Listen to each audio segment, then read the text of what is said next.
Since the early days of 2012 theories, when people like David Wilcock were channeling entities with names like Ra and Seth, people were told that 2012 was really about enlightenment.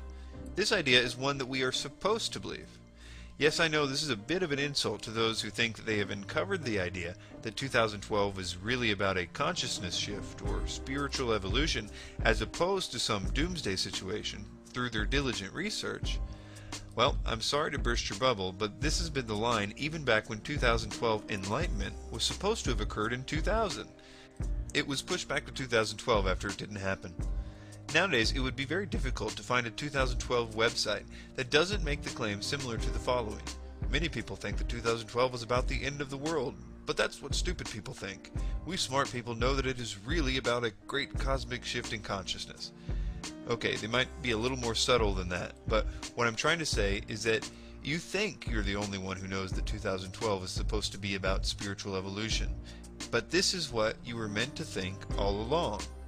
The idea, if properly presented, has many uses for global government, one of which will be the acceptance of the genocide of dissenters of that new system, as well as patriotism for the new system that will purport to be a utopia. I'm not saying that people behind promulgating the ideas are a part of some secret cabal. Well, for the most part. I think that for the most part, these people really do believe their sources. In David Wilcock's case, his source is Ra, and as we will see, there are many types of Ra's out there, and they are extremely concerned with getting those who are willing to listen to them to tell the world about this coming enlightenment in or around 2012. The idea is that the planet is due for a change in consciousness. They say it's a spiritual evolution. Some say it will bring a physical as well as a spiritual shift. They offer various pseudo-scientific reasons for this happening. Most of them, if pressed, will default to a variation of the following to explain why we are to expect a spiritual evolution.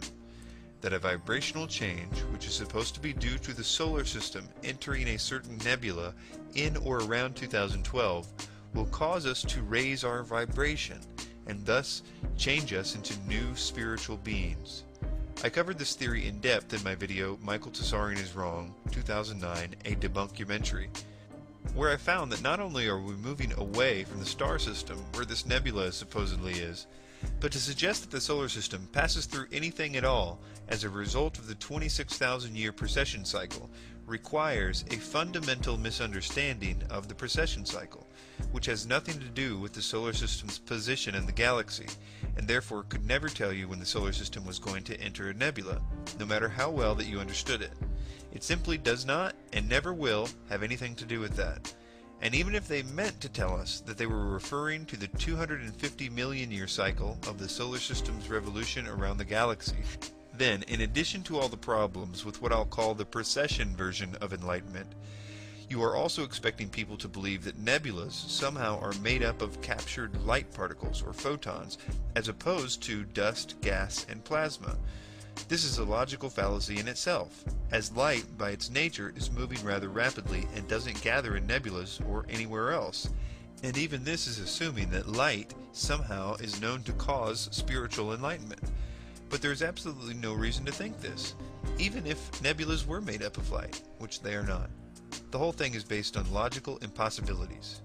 And if someone tries to appeal to a secret ancient knowledge to validate this, they are usually doing so with some variation of the 26,000-year precession cycle, because, to the best of my knowledge, there is no indication that any ancients were aware of the 250 million year cycle of the solar system around the galactic center, and even if they did know about it, it would be illogical to expect that things would be the same from one revolution to the next, as the lifespan of a nebula is at the most several hundreds of thousands of years, and one revolution around the galaxy takes us 250 million years to complete. What I find the most fascinating is that most of the time people are not requiring anyone to explain to them why they should expect this consciousness shift. It has almost become the background noise of the New Age movement, and as such has been taken as truth, just because they have heard it repeated so often. They are content to take these snake oil salesmen at their word. And I realize that in some cases it is presented in such a way that seems very scientific, and it's easy to be sucked into it. I once was, and although people don't understand the science, They feel that the reason that they don't understand it is because they aren't smart enough to, which makes them believe that the salesman is exceedingly brilliant because he apparently does, which builds trust in that person. This guy knows everything. The fact is, the salesmen themselves probably haven't been given many details about the mechanics of all this shifting either. Remember, it's coming from their sources. Yeah, so let's look at their sources for a moment. Channeling and other forms of direct contact with the quote spirit world have been the primary way that this idea has come down to us. I've already mentioned David Wilcock and Ra. Ra, who apparently takes over Wilcock's body from time to time, thinks the exact same way as the other entities who take over other people's bodies all over the world. The only difference seems to be that the entities will claim to be different things to different people. Some of them claim to be either aliens from other planets, Pleiadians or Greys. Sometimes they claim to be ascended masters from this planet, or light beings, or angels, or even just plain regular dead people. They definitely play to the particular person's paradigm. I would have the listener notice at this point that some of these claims are mutually exclusive. That is to say that it appears that although the message is exactly the same, which to me suggests a relationship, what they tell the humans about what they are is sometimes vastly different, which suggests that they aren't the most honest of beings, whatever they may be.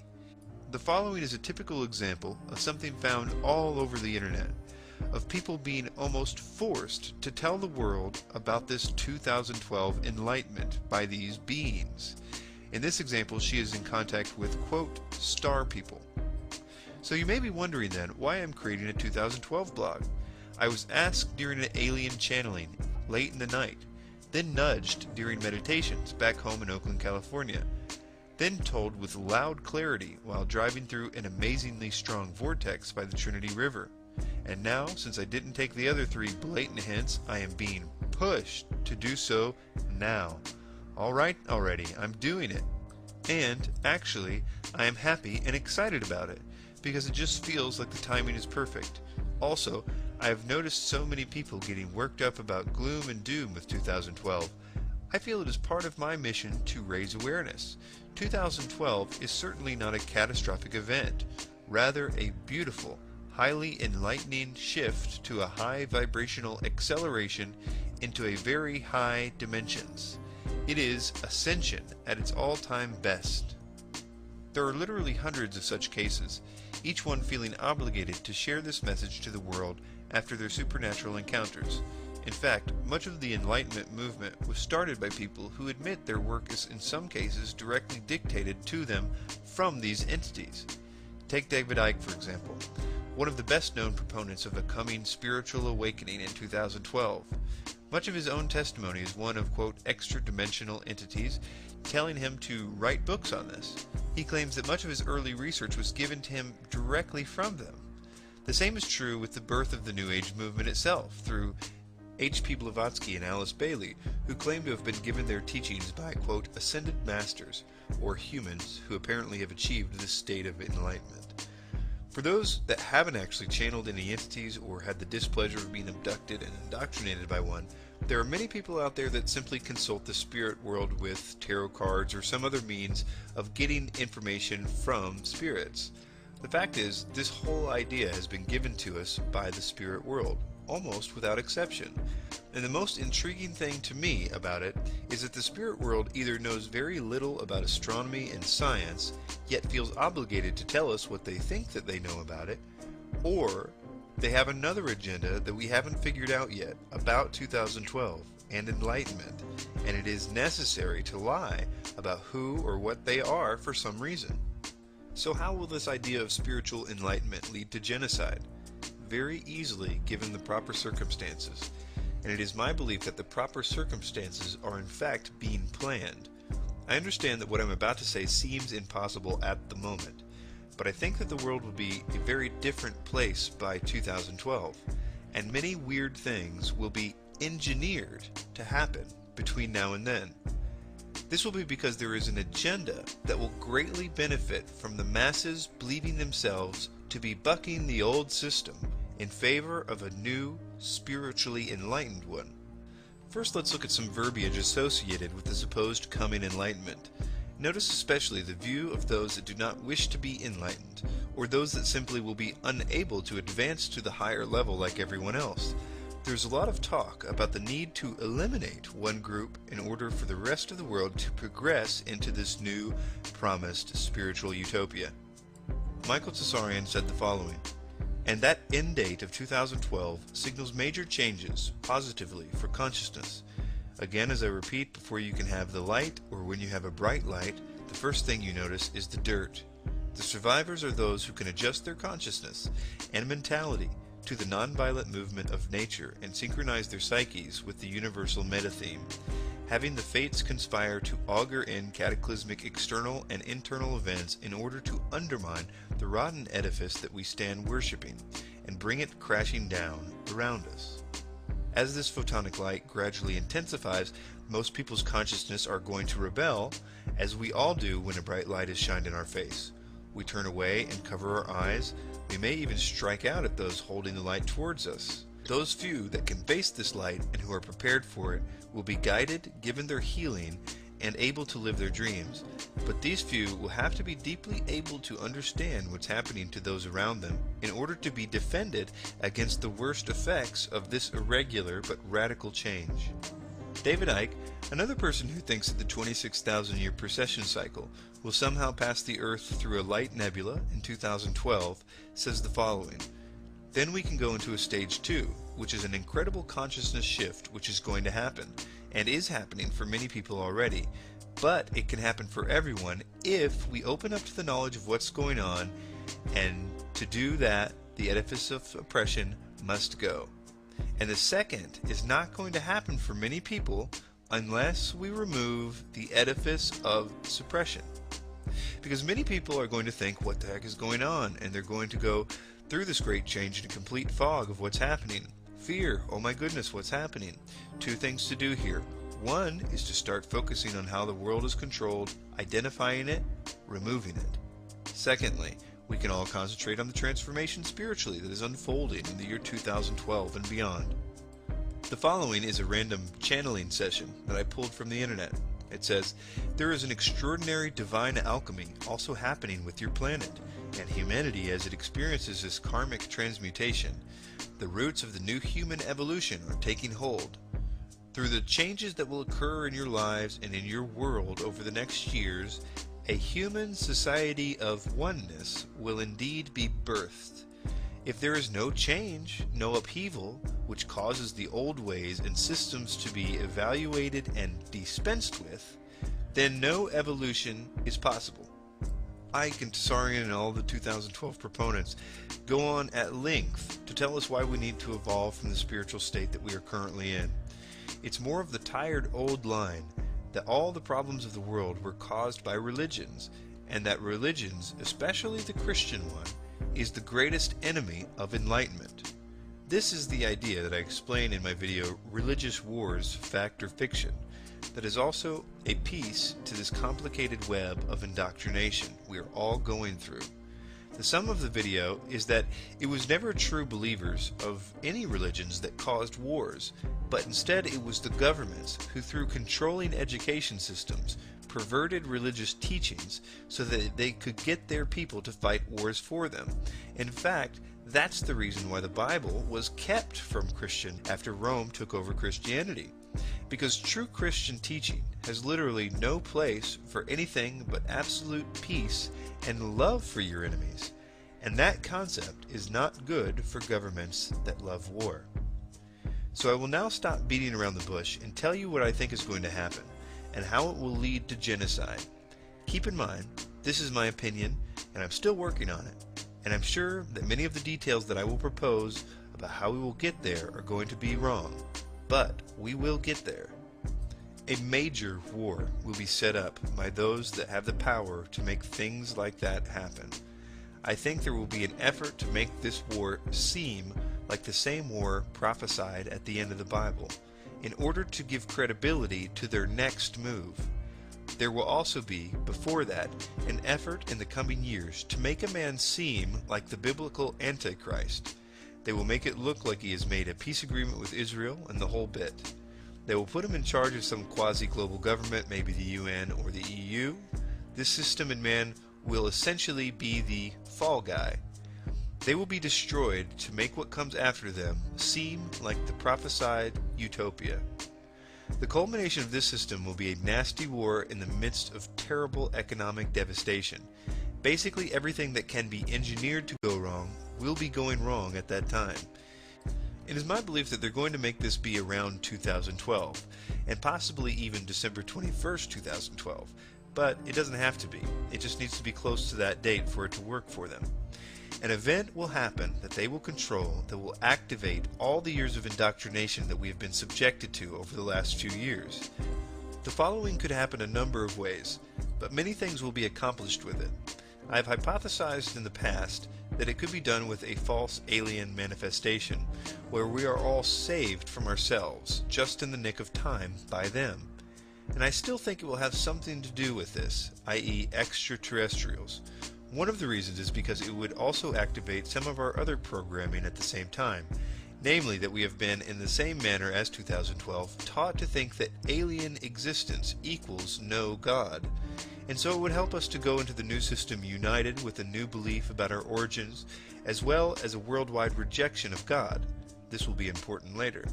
This new religion will be one where man believes himself to be God, again activating years of latent programming. The aliens will encourage this belief by telling us that we aren't evolved like them, but that we too can be as gods, like them.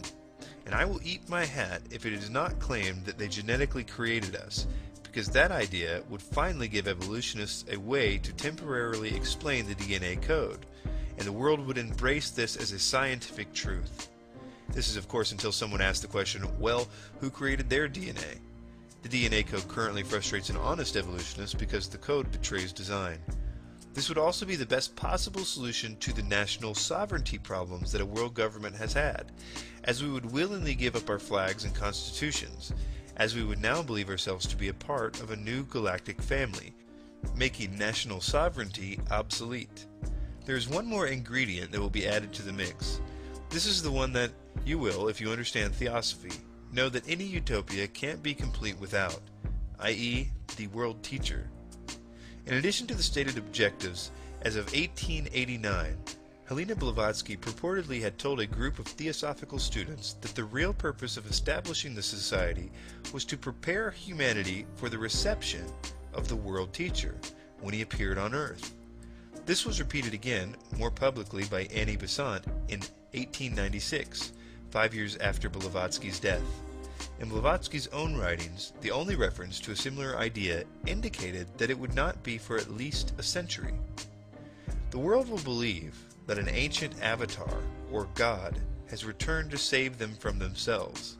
He will possibly claim a relationship with some sort of extraterrestrial, but he will most importantly have in some way destroyed the patsy Antichrist. This person will activate another program that we have been given. This one is part of what's called the externalization of the hierarchy, part of which is an idea that many ages have seen an avatar come to them at crucial junctures in history, and that they were all the same entity, like Buddha, Krishna, and Jesus. They say that they were all part of the Christ consciousness, i.e. the same entity. This will be a genuine God in the flesh, people will believe, and as a planet, we will like it a lot. It is my belief that this man will in fact have many of the institutional churches convinced that he is the same Christ as the first century Christ, and that the reason all the pieces don't match up precisely is because the Bible was an error. After all, he did destroy the Antichrist, and he did save us from Armageddon, so he must be the Christ, only a little different than we were expecting. The lukewarm churches will embrace his message totally, as will the rest of the world. And like Hitler after World War I and the Treaty of Versailles, he will promise a brighter future than the one that people have just witnessed, one with no more wars, no religion, a new world order. We will give him the reins to this new technological utopia, but it is my belief that this will not be the end of bad things at all, but the beginning of the worst time in the history of humanity, one where this impostor will force the world, through a technological means, possibly a chip, to worship him. And this is why, in my opinion, when the disciples of the real Jesus asked him what his return would be like, he started his answer with this. And Jesus answered and said unto them, Take heed that no man deceive you. For many shall come in my name, saying, I am Christ, and shall deceive many. And ye shall hear of wars and rumors of wars. See that you are not troubled, for all these things must come to pass. But the end is not yet. My friends, every conceivable conspiracy has in some way or another been leading up to this event. It has all been preparation for this. This is a spiritual war, and there is a very powerful entity that wants to try to extract the worship from every human on this earth. For the first time, he has the infrastructure to control people in such a way to do this. All of the money systems, and the geopolitics, and the police state, and the chemical poisoning of the planet have all played a role in preparing the world to be spiritually milked by this ancient cherub. But no matter how powerful he is, he and all his demons are still subject to the lowliest Christian, who has been given total power over all dark spirits, because the real Christ has given it to them, even though most do not understand what they have or use it. But this is why it is said, the spirit who lives in you is greater than the spirit who lives in the world. It's important to realize this next part in order to understand the reason why the Antichrist will have to convince the world that what I'll call real Christians must be systematically eliminated in the new utopia. The answer to that is found in the following verses. Behold, I give unto you power to tread on serpents and scorpions, and over all the power of the enemy, and nothing shall by any means hurt you. Notwithstanding, in this rejoice not, that the spirits are subject unto you, but rather rejoice because your names are written in heaven. The Bible also talks about this final world system killing Christians by the untold millions for not worshiping this false Christ. It has always been one of the hardest verses to understand in the Bible for me. How could a world that pretends to be so moral acquiesce to such a horrible, brutal genocide? I thought that we would have grown out of genocides by now, after seeing so many in this last century. The answer is that it won't be the same world. Christianity is the only religion that has been explicitly warned about this false peace, and it will serve as yet another reason why they will need to be made the public's #1 enemy. They simply cannot go along with this new utopia. But you can be sure that the world will be told that this resistance to the new utopia is because they are the old system, and that they are holding everyone back from the spiritual evolution that the world deserves.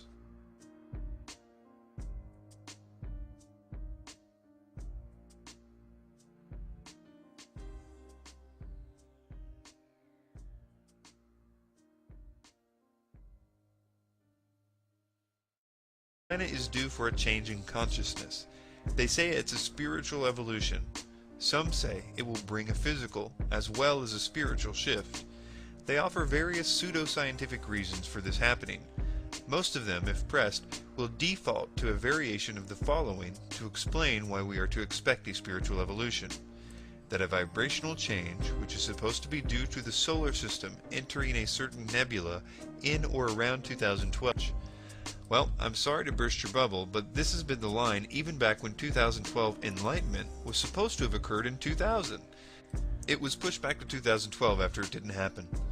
Nowadays, it would be very difficult to find a 2012 website that doesn't make the claim similar to the following.